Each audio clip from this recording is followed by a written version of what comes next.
What do you get when you combine cheating scandals, fake miracles, manipulation, and the mysterious disappearance of a woman who later turns up dead? You get Marvin Sapp, gospel singer extraordinaire and founder of one of the biggest churches in the country. Well, at least according to this churchgoer who recently spilled all the tea about how Marvin Sapp is as fake as they come. This churchgoer apparently has receipts proving how Marvin Sapp has been scamming his congregation for years. Not only that, but apparently he also faked his calling and has been deceiving people into believing he's a man of God when he's only in the business of evangelism for the money. Marvin Sapp allegedly also manipulates and guilt-trips his congregation into making huge donations for certain community projects, but those projects never see the light of day. The more that gets exposed about this guy, the shadier he looks. And trust me, y'all are not ready for this one. So, Marvin Sapp has been making the news rounds lately after some of his, let's just say, interesting practices in his church came to light. I'm talking about the videos of him commanding his congregation to donate money to the church, that have been going viral lately. There's 1,000 of you. I said, close them doors. Ushers, close the doors. Close the doors. Close the doors. This is a fundraiser. Shield the exits. Thank you. Thank you. Come on, hurry up. All right, now let's empty our pockets. Make me Professor Rocco Chancellor Knuckles. Okay. All right, okay. Get every dime. But apparently, that little video we saw does not begin to describe the level of shoddiness that goes on behind closed doors. And it's not just any random person talking about this, it is people who actually have a front seat to everything Marvin does. Insiders from his own flock. What's interesting is how these videos opened the floodgates for members of his congregation to come forward with stories of how shady Marvin Sapp is. But before we get into all that, let's talk about how one Marvin Sapp became one of the biggest gospel singers of his generation. Marvin had a pretty rough childhood. His parents divorced when he was pretty young, and that seriously messed him up. By 12, he was smoking different substances, and by 16 he was drinking and popping pills. However, his life finally turned around and he started his gospel music career. It didn't take long for him to become a household name in the gospel community. In 2007, he hit his big break with the release of Never Would Have Made It, a song inspired by the loss of his father, Reverend Henry Louis Sapp. The song went on to top charts and earned him widespread recognition. As his gospel music career skyrocketed, his ministry also started gaining ground. He founded the pastor of Lighthouse Full Life Center Church in Grand Rapids, Michigan.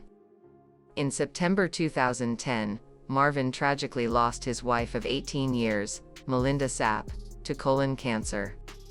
It was a devastating loss not just for Marvin and his kids but also for their followers because Melinda was a very important part of Marvin's ministry. Marvin struggled to fit into his new role as a single father to the kids he shared with Melinda. He poured his pain into his ministry and music career, which paid off in recognition and money. However, it didn't take long before questions started surfacing about how he handled the tragedy of losing his wife. There were rumors that he solicited funds from his congregation when his wife was ill under the guise of medical expenses and church growth. It's not like it's unusual for pastors to receive financial or other support from their congregation. But with Marvin, rumors started surfacing that he was exploiting his followers' sympathy and using that as an excuse to milk them dry, a recurring theme in Marvin Sapp's story. Things got even more suspicious after church officials started selling the program from Melinda's funeral for $10 each. It seemed like an obvious money grab, and people weren't here for it, especially because people noticed how quick Marvin returned to the studio and the pulpit, as if his morning had taken a back seat. Fast forward to 2013, and Marvin found himself in the middle of another scandal involving a woman named Dr. Telika Patrick, a 30-year-old medical resident who mysteriously vanished. Telika Patrick disappeared on the night of December 5, 2013. According to a private investigator hired by her family, she had reported feeling unsafe just before she disappeared. You're looking at newly discovered surveillance images of Dr. Telika Patrick inside the Radisson Hotel in Kalamazoo, Michigan, from December 6, the night she mysteriously vanished. The 30-year-old doctor is at the desk clerk trying to book a room with cash and appears to be in a rush. After being turned away, Patrick uses the hotel shuttle to take her to her car, located at the Borges Hospital where she worked in downtown Kalamazoo. 2 hours later, her car is found abandoned in a ditch off I-94, more than 100 miles away from the hospital in Kalamazoo, with her wallet still inside. The last person to see her, the shuttle bus driver, told investigators that Patrick seemed agitated. She seemed, as if she was looking around, as if someone could be following her. But here's where it gets scary. Telika had been contacting Marvin obsessively for months before she went missing, and she allegedly believed they were in some sort of romantic relationship. Marvin later revealed that she had been sending him mail and voice messages and even attending his church just to get in contact with him. He even claimed she went to his house uninvited and spoke with his 3 kids. Marvin claimed he never responded to any of her attempts to get in contact with him and even filed a restraining order against her. The next page in a bizarre and disturbing story, a pastor's PO, perhaps an answer to the question some have asked, including Telika Patrick's ex-husband during an exclusive interview with us in California, where the couple once lived together. When I found out she went to Michigan, you got to ask yourself, why did she go to Michigan? Before she made the far eastward trek to West Michigan, in a personal protection order filing, gospel singer and pastor Marvin Sapp says she began contacting him and then things ramped up. Quote, "She has moved from California to Michigan, joined my church, contacts my children, and has been to my home." He wrote, "I'm a national recording artist who she has claimed as her husband."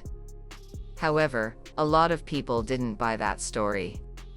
It seemed like he was trying to make it sound like he didn't know her at all, and she was just some crazy woman who was obsessed with him. But some people felt like he was probably hiding something, like his real relationship with her. But then the case took a darker turn, as 4 months after she disappeared, Telika's body was found in Lake Charles, Indiana.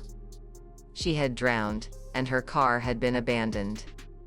Officials ruled her death an accident, but there were a lot of questions. This was not the answer anyone wanted. Investigators are certain the body found in an Indiana lake is that of Telika Patrick.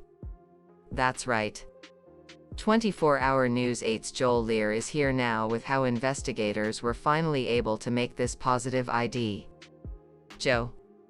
Yeah, car keys, cash, and a pager helped determine the body was that of Dr. Telika Patrick. The answer to all the questions surrounding her disappearance may never be answered. Marvin especially faced some serious scrutiny, as people wondered what role he played in her demise. Was there more to their relationship than he was letting on? Did his rejection cause her to end things? Did he really not know her at all? And even if he didn't, why didn't he reach out and try to help a woman who clearly needed help with her mental health? Isn't that what a pastor who preaches love and compassion is supposed to do? The whole thing eventually died down, but that wasn't the last time Marvin Sapp was caught in the middle of a scandal.